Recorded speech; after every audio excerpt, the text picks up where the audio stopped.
Another Epstein associate, a person who might have had answers about Jeffrey Epstein's trafficking network, has suddenly died right in the middle of an investigation. You've also got new brutal details and allegations from prosecutors in the David case, and why you're seeing drastically different reactions right now around a man who was killed by Wisconsin police. We're talking about all of that and even more on today's brand new Philip DeFranco Show, your daily dive into the news. But first, we actually have two pieces of exciting personal housekeeping we gotta do. One, it feels like we haven't done this in forever. You should definitely get in on this exclusive mini drop over at beautifulbastard.com that just went live right now, where y'all have been demanding new emotionally exhausted and don't be stupid tees, and it took a while because we wanted them to be on the original fan favorite Core 1.0 tees, and so we did it. And I heard you on the sizing, so you can now get your primo graphic tees from small to 5XL. And that actually brings us to the second thing, because you might be wanting to wear your feelings when you come see me live. With the first show of our 12-city tour, it starts August 21st. So grab your tickets now at crashingouttour.com, which actually loads again. Right, come see me live in Seattle, Washington, Portland, Oregon, Boston, Massachusetts, Philadelphia, Pennsylvania, San Francisco, California, Phoenix, Arizona, Denver, Colorado, Atlanta, Georgia, Chicago, Illinois, St. Paul, Minnesota, Washington, D.C., and Pittsburgh, Pennsylvania. Crash out together, we'll laugh, we'll groan, we'll yell, and we may even learn a few things. And I've got links for you in the description and in the top pinned comment. But with that said, there's a lot of news we gotta jump into, starting with this. A man who may have helped Jeffrey Epstein traffic and abuse girls and young women, and therefore may have had knowledge of his crimes, he just mysteriously died before investigators had a chance to question him. And he is now at least the second Epstein associate to die while under investigation or awaiting trial, or I guess the third if you count Epstein himself. And his death is now just the latest obstacle to getting justice for survivors. So I will say with all of this, it's happening in France, where at least there is an investigation. Unlike the US, where the man who withheld information, exposed victims' identities, and ultimately ended the Epstein files review might soon become the next head of the Justice Department. And that's of course as you survivors speaking out against it. But as far as, this man who died, his body was found on Monday at his home outside of Paris. His name was Daniel Siad. He was 69 years old, and his name appeared in more than 1,000 Epstein-related files declassified by the Justice Department earlier this year. And what they show is that for roughly a decade, he traveled around the world looking for young women and teenage girls that Epstein might want to meet, sometimes describing them by their ages and nationalities, and then offering to send Epstein photos. And so you had in one email from 2014, for example, he said he had found some Swedish and Slovakian girls in their early 20s, several 16 and 17-year-olds that would be, quote, ready for next year, and a 15-year-old from France whose parents were, quote, very happy for her to start modeling. And he was Siad comparing his work to fishing, writing, "In this business, I feel like a fisherman. Sometimes I catch quick, sometimes no fish. But either way, he got paid." Or based on the files, he received payments from Epstein amounting to tens of thousands of dollars for expenses incurred during travel to find these young women and girls. And he did all of this while he was aware of Epstein's 2008 conviction as a child sex offender. And you had him telling CNN in a recent interview that Epstein had assured him he had paid for his crimes and that this would never happen with anybody else. I don't know his private life. Well, you did, because he was a convicted child sex offender. But again, he paid for it. He said, I paid for it. So that's it. He said he pays his due to the government. So for me, he's free. Man, he's clean. How can a government of the United States let this person out from jail? How? And you also had him saying that there was no reason to believe that two women he had recommended to Epstein, who had told CNN that Epstein had abused them, had been harmed, saying, "My work with him has been strictly professional.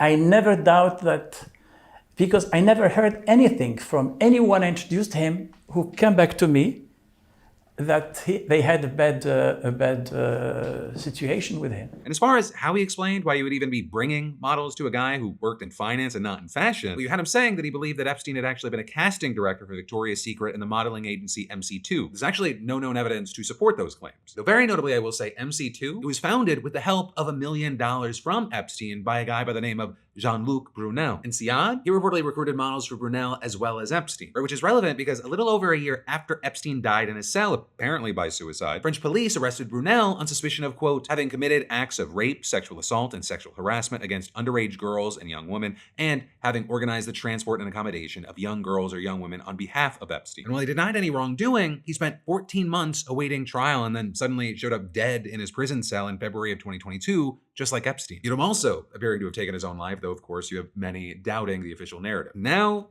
you have Siad's death, which is notably coming just a few months into new allegations and investigations that would have likely had him being questioned by police in the near future. You see, back in February, Ebba Karlsson, who's a former model in Sweden, she accused Siad of rape. She claimed that he had scouted her in her hometown when she was 20 years old and later raped her in France. And you had her saying that she didn't report him at the time because she didn't know his name, but she said she recognized him 36 years later when a journalist showed her a photo of him from the newly released Epstein files. Plus, you also had her claiming that Siad had introduced her to the former European head of another major modeling agency, who she has also accused of rape, as have several several other women who have also accused him of human trafficking. Right? And Carlson isn't alone in her allegations against Siad. Back in February, after the final dump of the Epstein files, you had the chief prosecutor in Paris announcing that he was one of several people who could be questioned as part of a pair of broader inquiries into people connected to Epstein. And in a statement this week, after his death, you had her saying that investigators had identified or been contacted by 24 women who were victims or witnesses of incidents likely committed by Daniel Siad or others implicated. But she also added that the investigation had not yet yielded any evidence justifying his immediate arrest. And you also had her saying, now, with Siad's death, the investigation's over, at least into him, right? The broader investigation of the Epstein network will continue, and there also is going to be an investigation and autopsy to determine how Siad died. And however he died, whether this is part of a cover-up or it is just kind of happenstance. The actual impact might be exactly the same. Or with a former model who spoke to police in June saying, an important link in the chain has just vanished into thin air without there even having been a chance to recover the information Danielle Siad might have possessed, given that he was never questioned. And you had Carlson calling Siad's death very frustrating because he was very close to being arrested, and added, we worked so hard for this, trying to have justice. Right, and on that note, you had Lisa Brinkworth, a former journalist who co-founded a collective with Carlson to support victims of model industry abuse, adding, it feels like victims are being denied justice. And adding, the failure of the Paris Public Prosecutor's Office to act in the knowledge that Siad was a close associate of Epstein and facing multiple rape and trafficking allegations is beyond comprehension. You know, that may be true, but in the US, there's no sweeping law enforcement investigation into Epstein associates that we know of right now. You do have this ongoing House investigation, which today had a closed-door interview with a former head of Barclays Bank over his ties to Epstein, but really so far, nothing's yielded anything. And now you've got the Senate considering Todd Blanche to be the Attorney General. And again, that's despite Epstein survivors voicing their opposition, and he only agreed to meet with them last week after Republican Senator Tom Tillis demanded it as a condition for his vote. And in fact, this week you had survivors writing a letter to him and his colleague John Cornyn urging them to still vote against Blanche's confirmation and claiming that the meeting had been an hour of deflection, interruption, and gaslighting, and adding, Todd Blanche showed no remorse for the horrific release of materials that exposed survivors' identities and images. He also gave no indication that he believed there were investigative leads worth pursuing or that he intended to seek accountability beyond Jeffrey Epstein and Ghislaine Maxwell. And so now with all this pushback and yet another Epstein associate death, we're gonna have to wait to see what happens. And so in the meantime, I've just gotta ask, what are your thoughts and reactions to everything that we're seeing here? But then all of that, it brings us to the next thing we have to talk about, which is another horrific case where you have allegations of abuse and murder. Because we need to talk about the new details and updates around the singer David. Because you have prosecutors saying that he allegedly killed a teenager to protect his career and record deal and bought almost a dozen air fresheners to cover up the crime and mask the dead body smell in his car. And that's just some of what you've got officials claiming in preliminary hearings in Los Angeles this week to prove their case against him should go to trial. And I will warn you, though, the details are disturbing and they're heartbreaking. All while you had Celeste Rivas Hernandez's family sitting in the front row of the courtroom hearing it all. Just as a quick refresher, David, he's a singer whose music was starting to really rise at the time all this went down. His song Here With Me was viral on TikTok. He did the anthem for Fortnite. He's also known for a song called Romantic Homicide. But now, most importantly, in September of 2025, you had the decomposed and dismembered body of a 14-year-old Celeste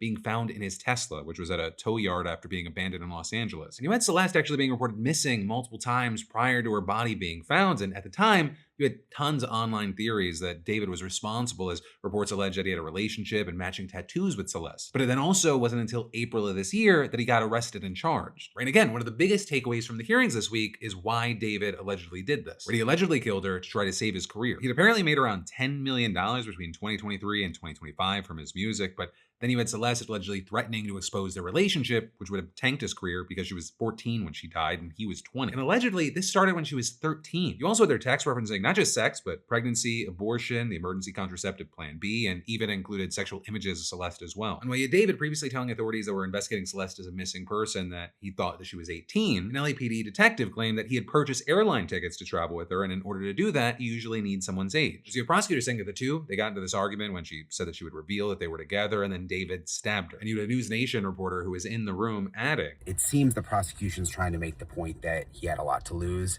and that he killed Celeste Rivas Hernandez out of fear that if it came out that he was with this underage, she came forward and he got in trouble, that his career would be over. There was also a lot of focus on potential blood evidence that was found in David's car and home. You had chemical tests apparently revealing possible blood in the back trunk and third row seats of the vehicle, with one criminalist saying that 2 DNA tests from the car came back as matches for Celeste. And then you had another criminalist who visited David's home saying that she saw red stains and conducted tests revealing possible blood on several items in his garage, like mats, garbage bags, tarps, and a blue inflatable pool. And that pool is actually a very important detail, because prosecutors say that after David allegedly stabbed Celeste, he ordered an inflatable pool and chainsaws to cut up her body. From there, He's accused of stuffing her body parts into a bag and putting it into his Tesla, which he eventually parked on a street in the Hollywood Hills, where it was eventually towed and discovered in September. Also, the criminalist who examined the car said that there was insect activity in the Tesla, including a pile of maggots. And even though there were at least 11 air fresheners inside, she said the odor resembled a decomposing body based on her professional experience. And while all of that, it probably paints this horrific image in your head, it very likely does not compare to what was shown in the courtroom. I mean, you've had so many of these headlines about these hearings just focusing on how gruesome and graphic the images shown were. And you had reporters saying that Celeste's family members were actually told to look away at some points. And you had a lawyer for their family adding, they're horrified. There was an image of Celeste's torso and her head in the trunk of the car, and the prosecutor had to ask what it was because you could not tell it was a head. It was absolutely it was deplorable. Also, a Vanity Fair reporter who was inside called the photo stomach turning and wrote, "It's hard to imagine how any parent could be anywhere close to okay after hearing and seeing the evidence presented. But I mean, just every single detail, it sends a chill down your spine." And now today, you have the hearing entering its third day. So we're gonna have to wait to see what comes out from this. But also a huge thing I'll say is the prosecutors, you have them saying they're not actually sharing all the evidence they have right now. They're apparently saving some for the probable trial. Well, right now, you have David pleading not guilty. One, he had faced life in prison or the death penalty. But two, the DA hasn't decided which he's going to pursue. So while we wait to see what else there is to learn, what else comes out from this, I would, especially if you were someone that's been on this story for a while, I'd love to hear your thoughts and reactions to the latest, especially because this was a story that it felt like a lot of the internet was ahead of everyone else on, though obviously now more details are getting filled in. And then there's so much more we got to dive into in just a minute, but first, let me thank a sponsor, right? And say, for those of us still working on something for like a year now, and we still don't have that website up, I have a question. Are you actually closer to launching than you were 6 months ago? And that's not a knock, right? That's just what happens when the build feels harder than the idea. But Squarespace makes the build stupid simple, right? No website, no problem. Today, everything changes for you because Squarespace makes it easy to start selling content, courses, physical or digital products, whatever you've been dreaming up. Their beacon tools will literally draft your site copy, suggest your layout, and design your pages. You just describe what you want and it builds around you. No coding, no guesswork, just results. You want one-time payments, subscriptions, both? Done and done. And as Beacon can help you design and build the business, Acuity handles the booking. So by the time that your first client finds you, everything's already ready for them. And then once you're live, their built-in analytics and marketing tools, it keeps everything running like clockwork so you can just focus on what you actually care about. So stop with the procrastination. Your free trial is waiting for you at squarespace.com/Phil, or just scan that QR code. Today is launch day. And when it's ready to go live, just use code Phil. You get 10% off. And let them know we sent you. But then, diving right back into the news, did these cops just execute a man at point blank range in broad daylight, right in the middle of an intersection? Because at least for the hundreds of people marching through the streets in Madison, Wisconsin, that answer is yes, and they are furious. Right, and so here's what we know. Early yesterday afternoon, the Madison Police Department got a call about a man allegedly checking the doors of parked cars. And you've had activists since identifying him as Cory Ray, a 30-something black man, though police have yet to confirm his identity. But you have these officers saying that they tried to approach him, but he fled on a bicycle going through backyards. And then about 35 minutes later, they found him at a busy intersection. And then after he either fell off or was taken off the bike by officers, a struggle ensued. Where you've got 3 officers seen trying to wrestle him to the ground, but he's pushing himself back up. And then a 4th officer runs over yelling, "Taser, taser, taser," before you then hear a discharge.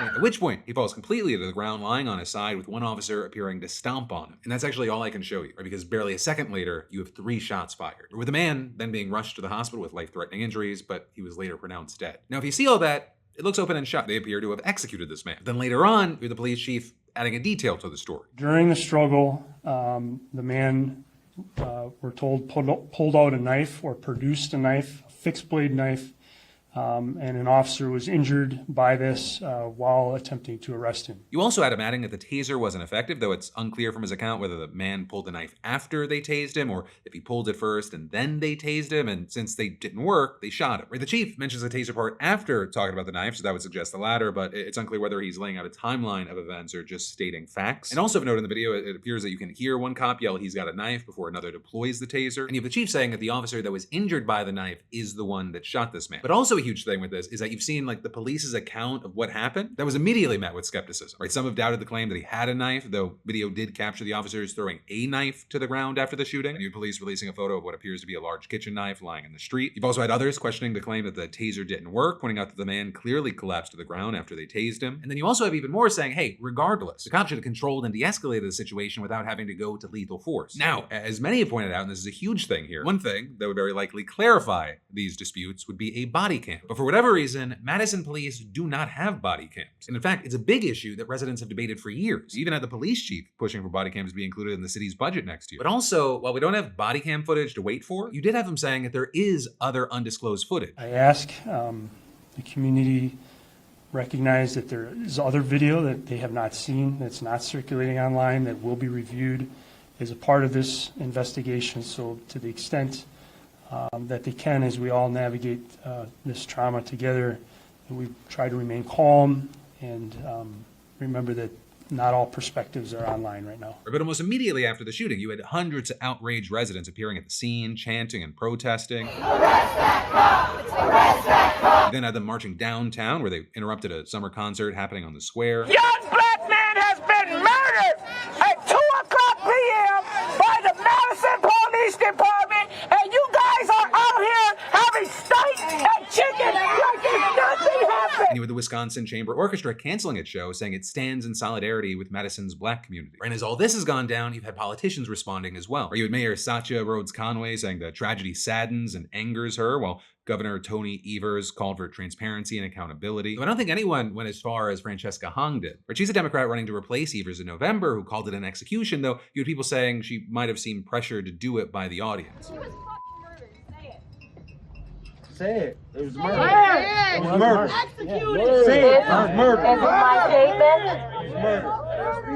It was murder. This state-sanctioned violence was an execution. And as far as the other Democrats who are running against her in the primary, like David Crowley and Joel Brennan, they said they were waiting for a full accounting of what happened before reaching a judgment like that. But you still have them expressing shock. And actually, on the note of an accounting, right, what comes next? Reportedly, a full accounting should be coming from the state DOJ's Division of Criminal Investigation, which is required by law to be independent from the police department. But then, after they finish the investigation, which honestly could take weeks or months, a local district attorney will review the findings and see if it makes sense to try to put charges on the cops. But I will say, it is very rare for that to happen. Actually, the last time there was a comparable uproar over a police shooting in Madison, Tony Robinson in 2015, no charges were filed. And in the meantime, you've got the 4 officers that are involved being put on administrative leave. Generally, it just seems like you have people there going, okay, what do we do now? Right? And that's another place you're seeing sort of a split. People saying, do we just grieve and wait for all the facts to come out? Do we get furious now? Do we demand justice now? But then from that, we have your final block today, which is, of course, more news you need to know that I'm going to try and cram in here. Starting with the Secret Service agent who allegedly leaked information about J.D. Vance that has reports saying his team is fed up with his travel schedule. You've got this MS Now article that came out last week saying he takes these last-minute trips, claiming his use of government resources is inappropriate and unprecedented. Like one time where he apparently wanted to pull up to his son's golf lessons in a Marine helicopter. Though you have reports saying that he decided to let those specific plans go. But still, you have the article framing his road habits as a burden on his security detail. And of course, all of this, it reportedly pissed off the White House, the Secret Service, and the FBI. While the administration, they've been gunning for anything that they deem as unauthorized disclosures to the press. And so for now, the agent's reportedly on leave while officials conduct an internal review. Though if it is true, it wouldn't be the first time that an agent's gotten caught up in a scandal like this in just even the last few months. Also in the news, unfortunately, we're looking at a round 2, specifically of the parasite outbreak that gives you explosive diarrhea, where you've got at least 72 new Cyclospora cases as of recording. And the FDA, they're reportedly already starting the traceback process to figure out where this one's coming from. But of course, that's as we're also still in the middle of lettucegate from the first outbreak. And there you've got Chopt, Chipotle, Panera, and I guess other lettuce forward companies taking a big hit. It has in fact gotten so bad that Taco Bell's launched a new $1 lettuce-free deal to help them gain back some traction. And funny enough, the Taco Bell part to all of this has actually brought people on the left and right together to some degree. Right? Many have felt that Taco Bell has been unfairly targeted, and among those people, you even have Ben Shapiro. To be fair to Taco Bell, it's not Taco Bell's fault that one of their providers had apparently poop-ridden lettuce. There's a full team there without the lettuce that can go win a championship. Taco Bell can succeed without the lettuce. Right, and then one of the things with this new outbreak is because we do not know where it started from. We also don't know what foods we should be avoiding. And so in the meantime, I just want to wish you and your bowels some luck. And then for your final bit of news today, we need to talk about Trump and his war on DEI bike lanes. Because if you didn't see, 2 weeks ago, you had Transportation Secretary Sean Duffy tweeting, "Remember when Biden and Buttigieg used your money for DEI bike lanes? That's over." With him then telling us that he's redirected that money to fix roads, bridges, and shipping ports. And since then, you've even had the Federal Highway Administration drop bike lanes from their list of proven safety countermeasures. Bike-related safety materials, they got cut from their website as well. And apparently even the staff there are being kept in the dark, wondering what the point of all this is. But according to a Department of Transportation spokesperson, they've been taking a close closer look at federal guidance to ensure American families have the infrastructure they need. And they said this is a common sense approach, despite the left's belief that everyone should ride a bike to their shoebox-sized apartment to eat crickets to achieve a phony climate agenda. Sorry, I just have to laugh. It's so randomly aggressive. We got Pete Hegseth wanting to spend a bajillion of your tax dollars so he can, I guess, I don't know, continue to bomb Iran and raise gas prices. And so part of the administration's like, we have to make bikes the real problem. Also, as if other administrations haven't been harping on how important infrastructure is. But anyway, one of the things you have some experts concerned about is safety. Because even before these changes started in 2024, there were over 1,000 bicyclists who were killed on the roads. And so with this, you've got some saying the Trump administration is undermining proven measures for reducing roadway crashes and fatalities. And adding, if they really want to make safety a priority, then they can't get rid of the tools and resources that help them do that. But that, my friend, you beautiful bastard, is the end of your Thursday show, but there's actually more to watch, right? Because I also released another video for you today diving into this crazy eminent domain problem. You've got everyday people begging for help because their homes are getting taken away to feed the AI data center gods, and it's actually even sketchier than you think. But whether you click over to that or not, let me just say, my name's been Philip DeFranco. You've just been filled in. I love yo faces, and I'll see you right back here next time.